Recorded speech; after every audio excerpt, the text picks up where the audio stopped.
Have you heard about this personal and professional podcast? Coaching in Session with your host, Michael Rearden. All right, cool. So Martine, did I say it right? You did. It's actually Excellent. but you got it right. Like, how would you say it in French, though? Martine. Martine. Ooh, nice. I have not taken French at all in my life. I've taken Spanish for so many years, and I can get by speaking just the bare necessities. And it's a shame because I'm half Puerto Rican, and it's so funny. My mom, she would, she would speak to us, and my great grandmother, she would speak to us, but it was never required for us to speak back to them. We can always speak in English to them. And I think it was a cultural thing too, because they wanted us to learn English really well, because my great grandmother, she had came and she couldn't really speak English that well. So in her mind, I bet she was like, okay, I want everyone to learn English because that's the main language. So then this is a second language. And, a parent should always teach their kids, or encourage them at least, to learn a second language. Enough about me. I want to get into your work. Executive and life strategies coach. You have a wonderful backstory, history, 25 years or plus 25 years now, I'm sure, as a lawyer or an attorney. And I think that's going to create an interesting mindset and interesting dynamic for our show today. Can you tell the world who you are, what you do, and how you help? Absolutely. So I'm Martine, and I'm a lawyer by profession turned executive and life strategies coach. I want to say almost by accident, and that's kind of a play on word also. In 2016, I was in a very severe car crash, and I got a very serious concussion. Somebody bashed right into me. I didn't even see them coming. I lost consciousness. And unfortunately, for quite a while, I lost the use of my brain. So imagine this, you're a corporate attorney, right? So your brain is like everything that you are. And all of a sudden you don't know who you are anymore because you can't have a conversation like this. I would not have understood a word you said. I could understand every word separately, but together as a sentence would not be able to form a sentence, let alone respond to it. And that was really, really very frightening. There was nothing the neurologist could do, nothing the doctor could do. They were like, you have post-concussive syndrome. We're so sorry. And we don't know if anything's going to be permanent damage. We have to wait about a year and then we'll be able to reassess. And that was the scariest time of my life by far. And I went inward. I had nothing to do but sort of say, I don't know what to do here. And I really didn't feel like myself. It felt like this dark cloud and veil was over me. And I had to find out and get to know myself all over again. And I found that I found like we have in our inner landscape a lot of limiting beliefs, a lot of fears, a lot of self-doubt, everything that's not us, but this enormous amount of clutter that we accumulate from childhood that we don't even know is there, let alone if you know it's there, at least you can do something about it. So that was my journey. Fast forward a few months later, I started to feel like myself again. My brain was still not functional. And I was like, so I'm not my brain. There must be something more to life than just your title, what you do, and even your functionality, your physical functionality. And that gave me the biggest sort of hope in terms of saying, wow, there's got to be a light at the end of the tunnel because I feel like myself again, but yet I'm still not healed. My brain's not healed. And then there's something inside of me that made me go in this direction. And then to this day, I don't know what it is, where, you know how you hear some people heal themselves from a tumor, from cancer, from all sorts of things. And I was like, what if I go inside and look at my synapses and see what's damaged in my brain and what I can fix? And I started tinkering with my synapses. And I know that sounds funny, but actually that's exactly what happened. And when we have the intention and we're all in, because there's no reason not to be, have nothing to lose, we have a lot more power than we think we do, both energetically, emotionally, mentally, physically. And I started to heal my brain from the inside out, to the point where I went back to my doctor and she was like floored. I had no reflexes. I couldn't move my eye onto the left. Like there were a lot of really serious consequences to that concussion that got healed. And that was, for me, miraculous. It was phenomenal. But I got so much insight out of life from it, and what our brain is and what it isn't, what we should do with it, how much we should listen to it and how much not, how much we let it rule our life and take, the driver's seat. And we're not our brain. And I really learned that, but from the inside out. And it kind of really veered into people coming to me for advice and me knowing exactly what to say because I could see everything differently. And it happened over time and it pivoted. And that's kind of the story in a nutshell. Mm-hmm.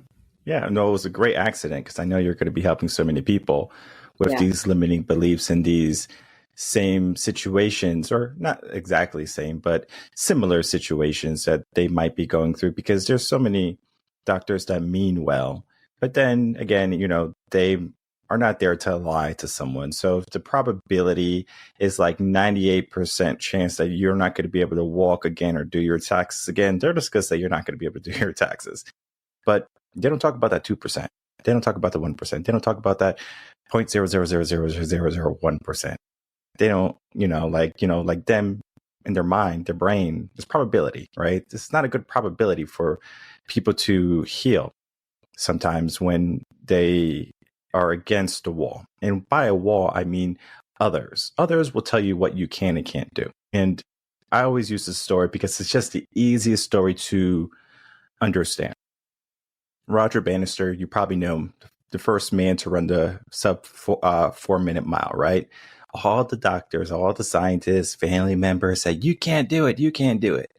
Sure enough, when he does it, 10 other people do it, I believe, in a week or two. How did that happen?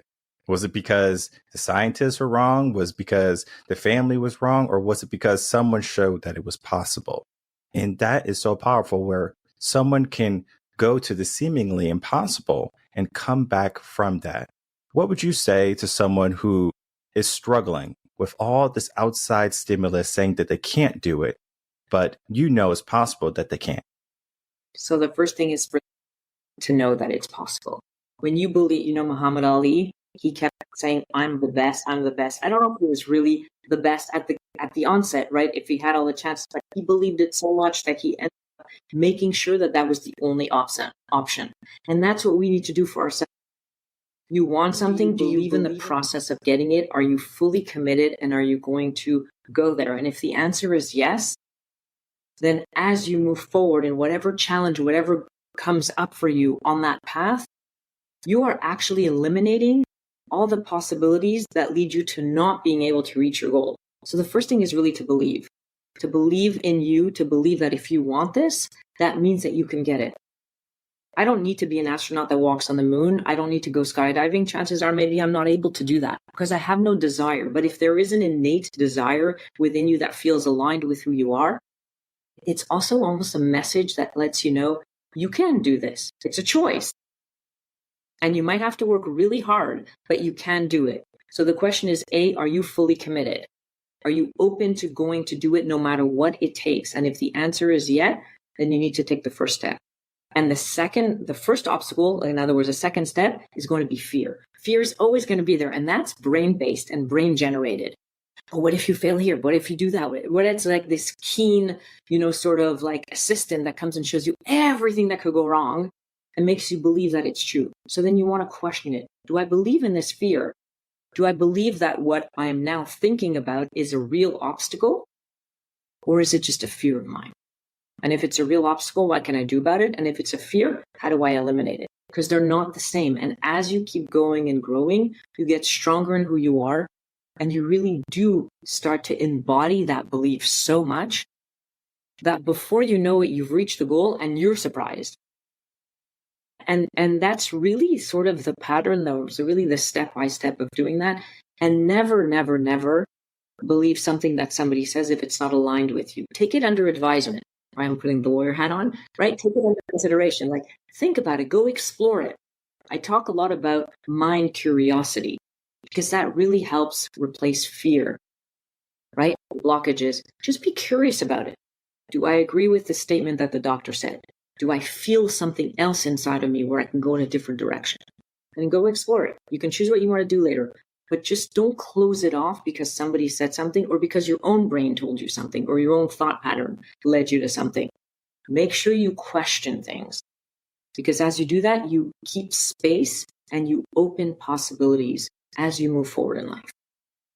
When we start to look at ourselves, we have a true version of ourselves and a lesser version of ourselves. And, for different people, it can mean different things. The lesser version can be, I'm going to hang around my friends and do exactly what they want. So as you said, you didn't have a desire for skydiving, right? But you have all these friends that want to skydive all the time. And you're like, well, I guess I have to skydive with them, even though it's not truly your desire. But in our world today, peer pressure and societal obligations, it might seem, where we have a clear choice to look inward at our innate desires, we often look outside for people to kind of fill in the holes where we might not be fully there, where we're not confident, where we have fear. So someone might have a very bravado type of attitude, behavior, demeanor. And you know what, like that person gives us the courage to do these things. And we are faced with a dilemma now. Do we look only solely at ourselves, or can we look at other people for encouragement and for betterment? Because there's two sides of the street. There's a good side and there's a negative side, or positive side, negative side. Positive people, they're going to be helping uplift. For example, the work that you do is uplifting, right? It's helping people. But then there's going to be people that are doing the opposite, right? Nope, you can't do it. Nope, like you shouldn't skydive. Nope, you shouldn't even worry about this because it's not even in your ball court. Like there's good people and bad people is basically what I'm trying to say. How would someone find these positive people that are in line with their desires? So it's funny that you're mentioning it like this, and I want to reframe a little bit with your permission. Of course. There are people, and each person that you come across in your journey in life here on earth is going to bring you something.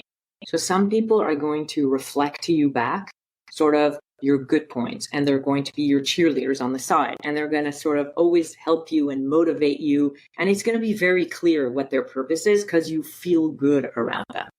And then there are people that are going to challenge you, whether you dislike their personality, or they're difficult people, or you're around them and they're always trying to box you into something. And the question is, what's the lesson in that for you? Because they're also reflecting something to you. And chances are they're reflecting some self-doubt that you yourself house inside of you, or they're reflecting something that requires your attention, that needs solidifying or strengthening within you, right? You have to build your own sort of like circuitry to house yourself.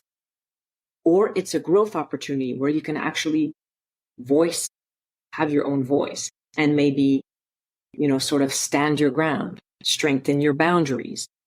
I believe that every person serves a purpose. And I believe that if you look at it that way, you're going to get something valuable, enriching, and meaningful from everybody. It doesn't mean that they have to become your best bud, but they do serve a purpose. And by the way, you serve a purpose back to them as well. So by standing up, or by, if somebody's trying to box you in and sort of voice your opinion, or you stand up to them, or you consider it and say, no, you know what? I actually don't want to go skydiving, but it's because it's not worth it for me. You are much stronger. You've become much stronger in who you are. You've gained awareness about who you are. You've removed some sort of limiting belief where what people say might be, stronger for you than what you think, or what you believe, or what you feel. And that other person might have learned something as well, because we're all here to help each other navigate this, right? This playground of life. Beautiful. I like this, the aspect, every person has a purpose, or every person, has a lesson to teach you, whether good or bad, right? I remember, this was a long time ago, I talked about it already in a podcast. This is, years ago, maybe 2018, where I went home to visit my mom. I was going to the gym. So I took an Uber there because I didn't get a rental car. I live in Texas. She lives in Connecticut. So it's pretty far. Driver asked what I did for work. I said, I do coaching. He was like, oh, okay. And then he asked me a couple of questions, things like that. And we got into his history, his past a little bit. And he talked about how he was bullied when he was in high school. And then later on, he's an adult now. He says that was probably one of the best things for me, because it taught him resilience. It taught him adversity. Those bullies, they had a purpose. They made him stronger in a sense. Because if he didn't have that, would he have been the person he is today? Maybe, maybe not, right? I always say that adversity is the catalyst to help build a person to their true person. There's ways that you can say it, other ways you can say it, but when we look at our children today, for example, many parents, they love their children. They do. But they do some things that are, I'm not going to say not loving, but detrimental for their child's development. Where if they have a battle that their child should be fighting, let's say the kid is trying to put some blocks up, right? Like they're trying to stack blocks, and the kid just start crying and knocking over the blocks, and the parent just kind of goes up there and says, "It's okay. Look, I'm going to do it for you." Maybe they get a bad grade in school. I'm going to go talk to the teacher, right? And I'm going to yell at the teacher. Do you find that the system that children are growing up in is leading them to these limiting beliefs? Because, as you are right now, and you are helping people come over these fears and adversities and helping them, with their, strategy in life, do you find that there's a lot of harm that has happened in their past that they have to get rid of? Yes. So most, if not all of our limiting beliefs happen to us in childhood. In my latest book, I call them like layers, and the book is called No More Layers, because what stands between you and the essence of who you are and your real inner power is these things called layers, which are beliefs and sort of the way your persona is created when you're really, really young and you have no filters and everything is the entire world to you, right? So, if your mom leaves for 2 minutes or doesn't give you the cookie, like your whole world has fallen apart, because literally your whole world has fallen apart. You don't have any tools to manage life. So yes, they all come from childhood, and parents have their own limiting beliefs and their own challenges. And being a parent is the biggest challenge of all. It is the thing that's most visceral to a person. It's the thing that brings up their own layers in the biggest way from their own childhood. And I think parenting is a case-by-case basis. I have 2 kids, and in order to get similar results in each kid, very different course of parenting, because each kid has different needs and will need lessons in different ways to help them grow and to, accumulate tools in their toolbox. Because as a parent, that's our job. It's not to do it for the kid or not to. It's, can you really know when your kid needs what for the ultimate goal, which is to grow into this full-fledged adult and citizen of the world, that they can go then out and fulfill their own purpose and be of service to others and help this world, because we can all help each other. So there's more to it than that. But yes, if we're trying to always find the easy way out or getting something off our plate, which today we're so overwhelmed and overburdened with so many things that sometimes that is the only thing we know we can do, it doesn't ultimately serve a purpose. The idea is to slow things down. We're going way too fast for the brain that we have, the body that we have, and frankly, ourselves, our well-being. What is a tool that can be used or a child can use that is still useful when they're an adult? Like a tool, like tools, like you have tools, like mental tools. Yeah. So kids are actually really good at this. They're very much in the moment. They live in the moment. They don't think about the future. They're fully engrossed. And if you look at a child, there's a lot that you can learn that if you could do that as an adult, being grateful for the little things, being present in the little things, so much so that you get the maximum out of any experience. Look at a little kid drawing, or look at a little kid playing in the sand. They've eliminated all external noise, right? And we don't know how to do that.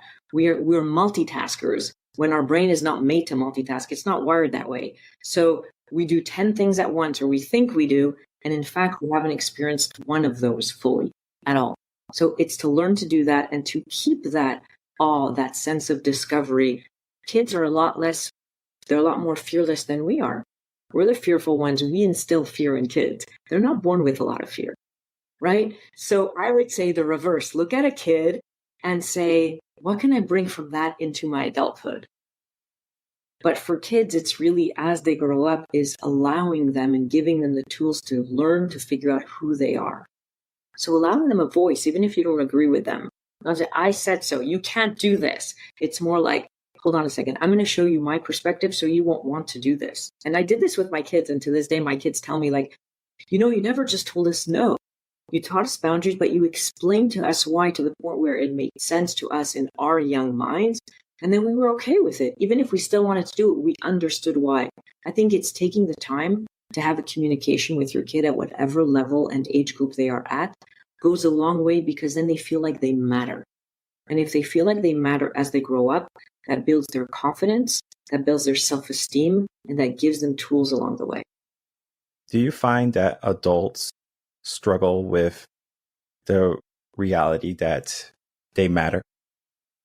I think that today there is an extreme sense of FOMO that's brought on by social media, where people who might have not questioned whether or not they matter start questioning it.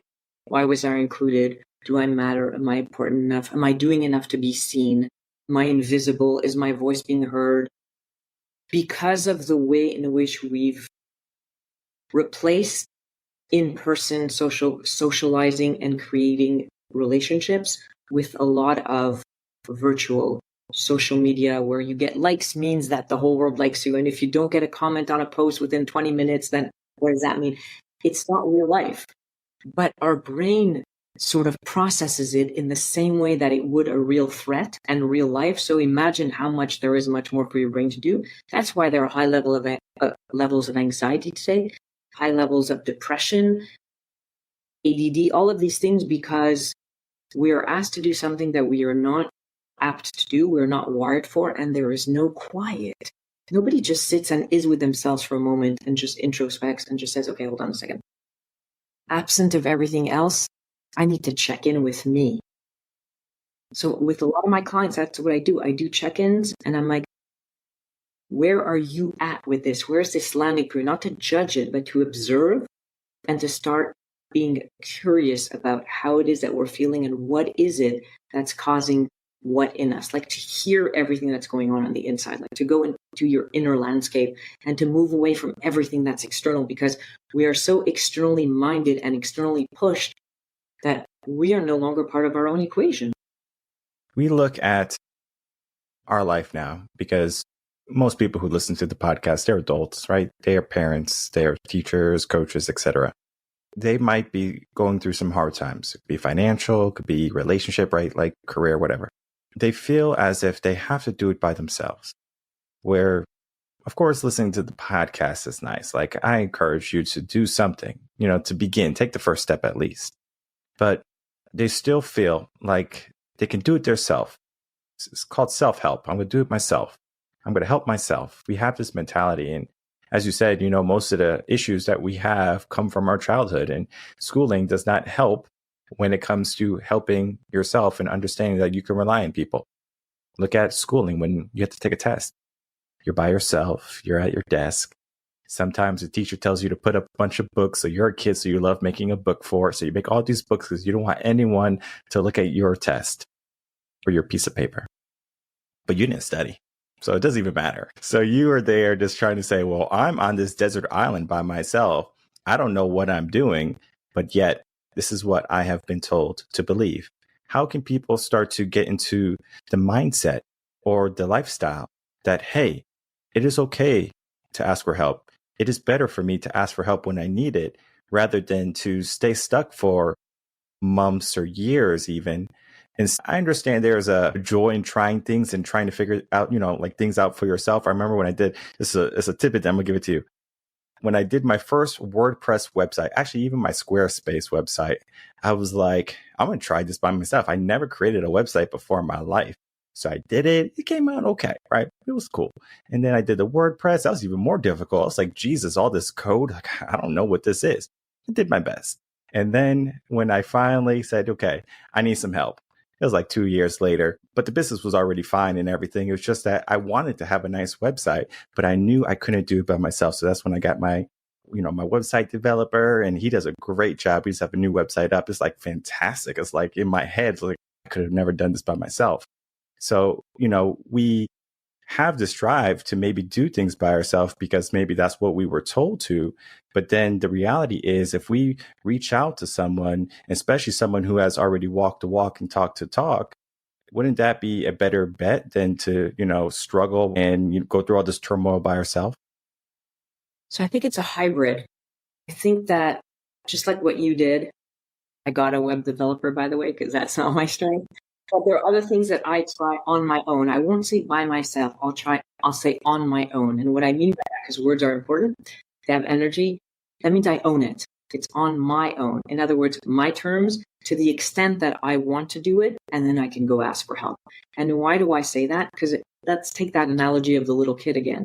Little kid wants to do something on their own. All little kids want to do everything by themselves. They really do. And it's the parents come, I'll help you. You don't know how to do this.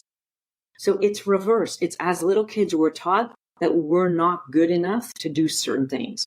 It's true that we don't know how to do them. Doesn't mean we're not good enough to do them. We should always let people start off, especially if they have the drive, but letting them know your expectations, not that you're going to continue or complete. Do it as long as you are happy with the result and you're invested in the process. And when you feel like you're hitting a wall, by all means, bring in other people. Doesn't mean you stop doing it on your own. You're still doing it on your own, but now you're not by yourself. And there's a big difference because none of us are by ourselves. We're all together. It's a fiction that we're separate, right? We're all writing the test individually, but it's a collective. We're all living in the world. I have my own life, you have your own life, but we're really living on the same planet. We're part of a collective. We're part of something greater than ourselves. And I think there's a lot of strength to that, a lot of anchoring and grounding and comfort to that.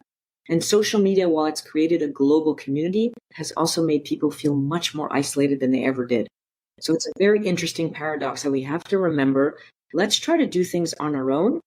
And when we get to a point where we've, that there's a shelf life to that, that's expired, we're like, I'm ready for the next step now.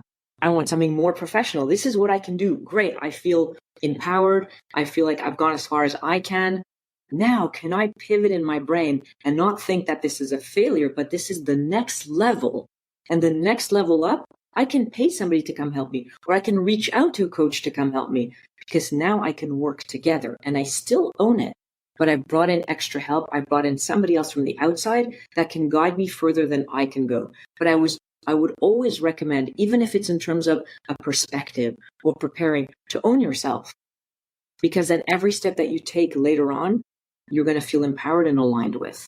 And I think that's super important. That's something that in today's world, we don't attach enough importance to, and we don't give people the space and the permission to sort of live aligned. Go with what feels right to you.